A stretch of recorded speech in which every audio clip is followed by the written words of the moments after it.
இளைஞர்கள் களத்திற்கு வர வேண்டும். இளைஞர்கள் களத்திற்கு வந்து தம்பி லெப்ட் பாண்டியை போன்ற ஆற்றல் படைத்த ஒரு தலைமைக்கு முன்னால் நின்று கல்வெடி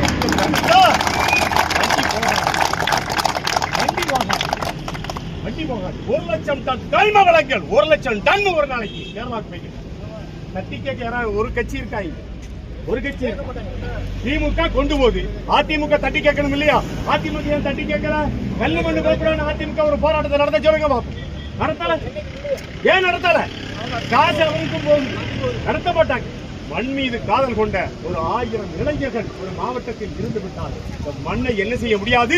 மலையாளிகள் கொள்ளையடிக்க முடியாது, கொள்ளையடிக்க விட மாட்டோம் என்று சொல்லி இந்த ஒரு பெரிய கூட்டத்தை திரட்டி இந்த விவசாயிகளுடைய போராட்டத்திற்கு நானும் ஒரு விவசாயி நேரத்தை கேட்டாரு, கட்சி கொடியோடு வரலாமான்னு கேட்டாரு. நான் சொன்னேன், கட்சி அடையாளங்களை தவிர்த்து விட்டு கேரளாவுடைய பார்வைக்கு போக வேண்டும் என்று சொன்னால் பச்சை துண்டோடு வாருங்கள் என்று சொன்னேன். அத்தனை பேருக்கு பச்சை துண்டு இருந்து களத்தில் நடத்தி வந்த என்னுடைய அன்பு தம்பி பாண்டி அவர்களுக்கு